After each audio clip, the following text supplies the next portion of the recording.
Hi, and welcome to And So Much More. I am your host, Cami Smith, and I am here with a bigger team than I'm usually here with. Usually it's just me and one other person, but we get to hear such a great story. A friend of mine and coworker, Diane. And Diane, you were having some back and neck pain, which kind of started your journey toward the care that you received, and we're going to hear a little bit about that. But I'm also here with Dr. Zhang and Dr. Estrada over at Center. We are in the new Langhorne Medical Center, which is absolutely beautiful, and we're excited to kind of see the doors open and patients coming in. So why don't we first, just to get to know you guys a little bit, Dr. Zhang, tell us a little bit about yourself and then what your role is here at Center. Well, nice to meet you all. My name is William Zhang. I'm a neurosurgeon here, and I'm also now the Executive Medical Director of Center Brain and Spine. Okay. And then Dr. Estrada? Yes, I'm the interventional pain management doctor here, medical director of the office as well. Okay. I deal with patients with chronic pain and do injections for any type of neck and low back pain. Okay. Which everybody who is watching has probably had some type of pain at some point in their life. Some probably worse than others. And I know when your pain is more chronic, there's this urgency to just figure out what's going on and find the best care possible and find out how to get this fixed as soon as possible. And Diane, that's kind of where your story began. So why don't you tell us a little bit about your journey? Yeah, so back at the end of 2023, I had been having what I thought was arthritic pain. My mom had some pretty severe arthritis, and so I was having a lot of stiffness in the evening and in the morning. And so I thought that was pretty manageable. I was doing a lot of conservative treatments. I try to stay fit. I'm a big walker. I love to walk. And it was becoming increasingly difficult to walk. I was starting to have pain down my leg, which was new. I had never experienced that. So I did a lot of conservative treatments. I went to physical therapy. I joined a stretch clinic. I was seeing a chiropractor regularly. And I was just getting worse. Yeah. And so with my family history, my dad, over the course of his life, had over 9 back surgeries. Oh, my. My mom also had some spine issues. So I had done a lot of research and had walked that journey with them in their life. And so I knew that for me, the next step was going to be epidurals or trying to look for injections to see if that was an option. Mm-hmm. And that's how I got to know Dr. Estrada and the Pain Management Center here at Centra. And he, I'll let him talk, but he did the first MRI. I had never had even an X-ray on my back. Yeah. And so we really didn't. I had no idea what my issues were. Yeah, or probably where to even begin. Yes. Yeah. So Diane is the marketing director of Center Marketing, and one of my bosses. And so getting to just work with you every day and see this progress. Knowing that you guys would go on your walks every single day. And then even in meetings, like I remember you just really having to stand a lot and still engage and be a part of what was going on, but it was just uncomfortable to sit for long periods of time or be able to go and walk. And I know we were all kind of, in there with you, just hearing how things were going and hoping. And so your first step was with Dr. Estrada. And so why don't you tell us a little bit from a clinical perspective what that looked like? So I began by getting imaging to see what was exactly going on with the spine. Yeah. And I did find several issues with it. And the best targeted therapy would be injections at that point. So we started doing a set of injections. We did these medial branch nerve blocks followed by lumbar rhizotomies, which helped some.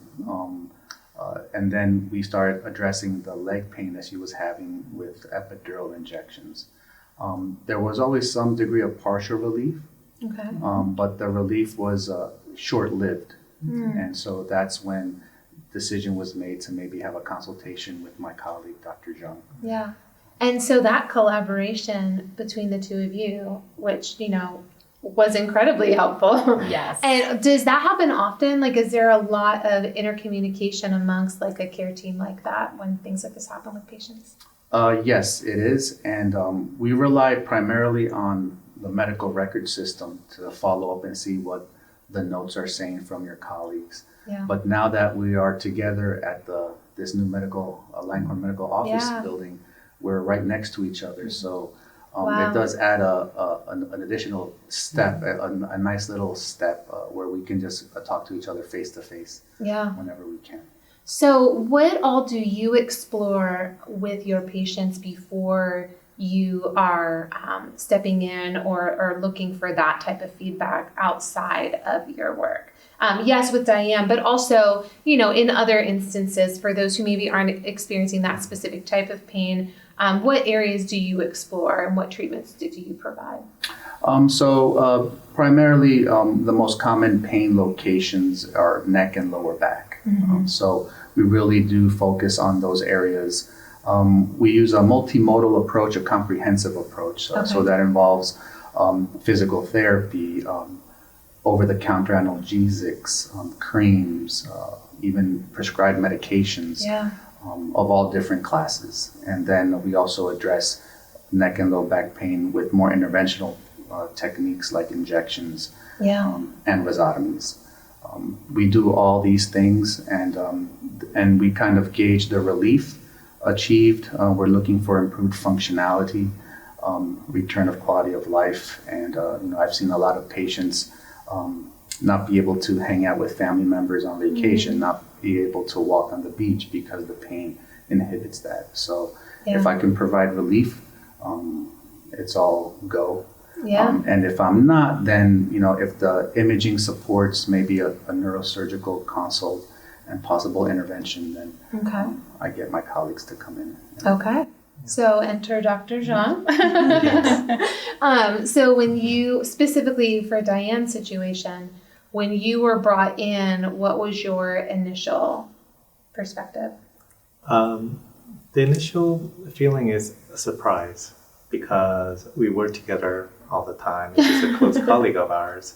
So when I walk into the clinic and see her, of course, there's an element of surprise and concern. Yeah. But it's also a reminder that what is the condition that we treat affects so many of us. Yeah. It can be affecting us, and nobody's immune to that. So again, it's a reminder for those of us like Dr. Estrada and I that we're making an important decision that affects everyone. But then you have to get the physician and the patient relationship going. So the first visit is always about identifying the problem. In this case, things are easier because I have a good patient and a good colleague, and I'm able to share the records and I'm able to understand everything, but have to do our due diligence. So the first visit is just making sure that my understanding of the problem is accurate.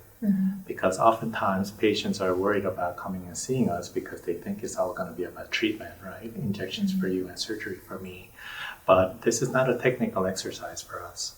In order to give good outcome and improvement, we have to identify the problem. So we spend a lot of time talking, going back about what's been bothering, more in a chronic level, subacute level, but then what is something that's been getting more worse in recent times. After that, we evaluate the imaging, but another important thing even before that is examination. When patients start responding well to treatment, or there are certain acute changes, then what I start thinking is, do I have the right problem list? Because not everyone, this is not always the case, but it is not uncommon for patients who's having problem in one part of the spine to have similar thing going on in different parts of the spine. And that ended up being the case here as well. So I think the most important thing is, as a surgeon, treatment is still the last resort, even for surgical subspecialty. We know very well that the goal of care is to get the patient better. And if we can do that without surgery, by identifying the problem and working closely with colleagues like Dr. Estrada, then that is the goal. So Diane, at this point, you're facing surgery. What was your mindset at this point? So again, my dad had multiple surgeries. Some had great outcomes and some not so great. So like a lot of people out there, I was fearful of surgery. But I was also optimistic, and I knew that I had to get back to my life. I'm extremely active, And so after meeting with Dr. Zhang, and my husband came with me the second appointment, we went through the second MRI because out of an abundance of caution, because I had been having some numbness in my arms, Dr. Zhang said, well, I think maybe we need to do an MRI of your neck too. Yeah. So again, I'm going to let you.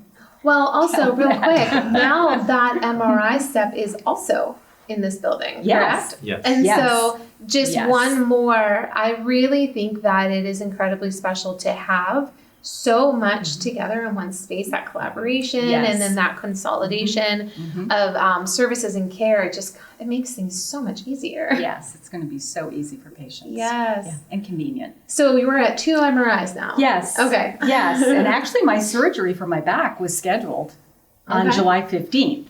Okay. And when I went in for my appointment, which I think was just like not even 2 weeks prior to July 15th, Wow. Dr. Zhang had some interesting news to share with me. Oh gosh. Okay. So what happened next? Yeah, so interesting news is generally not a good news. Yes. But I was concerned. After hearing the story.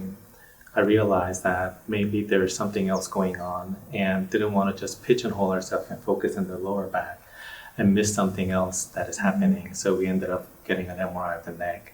And the MRI of the neck ended up showing a severe narrowing and compression of the spinal cord. So the thing about neck that is tricky is that because it connects the brain or our head to the rest of our body, any compression or impingement on the neck can also affect the other parts, such as the lower back and the legs, the arms. So then we had to have some tough conversations after reviewing the films at all options and, make an important decision. Yeah. So I did end up having surgery on July 15th, but it was for my neck, Wow. which was heartbreaking because I was so You were excited still about in finally getting the Yes. pain out of the legs so I could walk again. But a comfortably. necessary step. But a necessary step. Yeah. So were these things related? Yes, so the nerves are, because any impingement on the neck can also affect the other body parts. And plus you're dealing with the spinal cord in the neck, which is generally more delicate than the nerves in the lower back. If we have 2 options, we generally like to operate on the neck first Okay. and see how much of that symptom was responsible for the patient's symptoms, including the lower back and the leg. I see. Okay. And then sometimes we get lucky, sometimes patients get robust improvement and are surprised, but also realize that a lot of their symptoms were related to the neck. And then we can push back surgery and they end up getting the relief that they were getting initially without this strata, and we can keep pushing back. But there are patients where it was important and then they get some improvement, and it was also to prevent further decline and compression, which can be dangerous, and then end up needing to have another surgery in a short stage manner. Yeah. Okay. So then surgery number 2. Yeah, so Dr. Zhang had suggested that I wait 3 months. And I wasn't happy with that. I said, I don't think I can wait 3 months. And luckily, I responded and recovered really well from the neck surgery. Yeah. I mean, I was very surprised. And so when I went for one of my follow-up visits, I sort of begged Dr. Zhang and said, can we please do it sooner? And he agreed. And so on August 19th, I had my back surgery. Yes. And I've been doing physical therapy, and that's finished now, and strengthening my core and getting my neck muscles back. Yeah. And I'm doing great, and I'm back to walking 2-3 miles every day Yeah. and working out with some light weights again. And so And you have I've your got my life back. back. Yeah. Yeah. That's And, huge. so So is there ever a reason for a patient after surgery to go back to Dr. Estrada's side of things? Or is that more of like a road in? Is it also like a step down? No, that's a great question.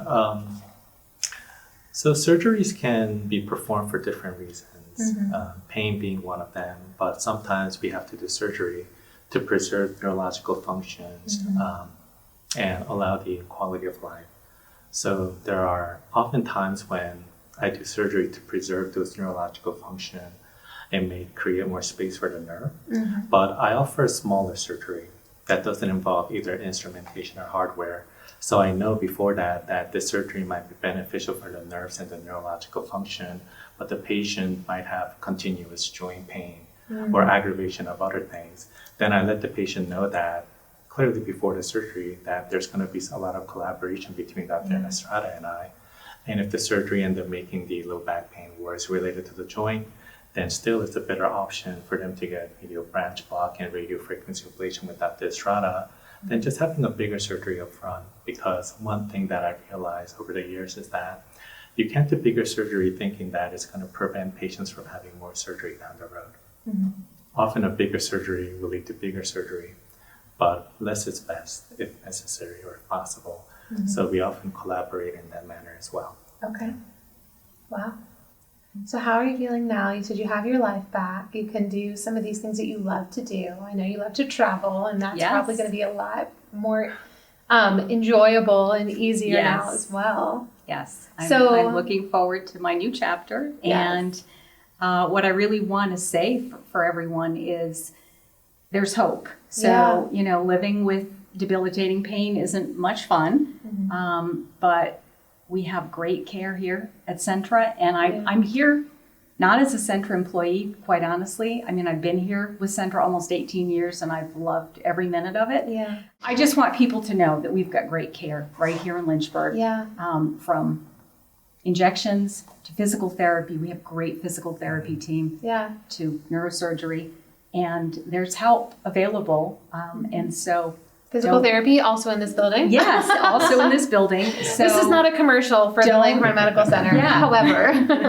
No, I love that you brought that up, because as someone who just cares about you, to see you have this weight lifted off of your shoulders is huge. And I know that you have become really an advocate for those who think that you have to travel elsewhere to get this type of help. And I think it's so important for our community to know that this level of care is available, whether that is surgery or if that is pain management or if that is physical therapy. Like, there's so much that is available to you here at Centra. And just, advocating for yourself and getting that ball rolling is so important. Like, don't just suffer in silence. No, absolutely. Yeah. Do it. There's a light. There's a little bit of fear, but you have to do it, and you have to be committed to it. And, so. Wonderful. Well, thank you all for sharing your perspective and your experience and just kind of showing a little inside perspective of, what happens in a patient journey when you start and you don't know what's next or even know how to proceed, and things can fall into place with the right care team. And I really appreciate your time, and thank you all for watching on And So Much More.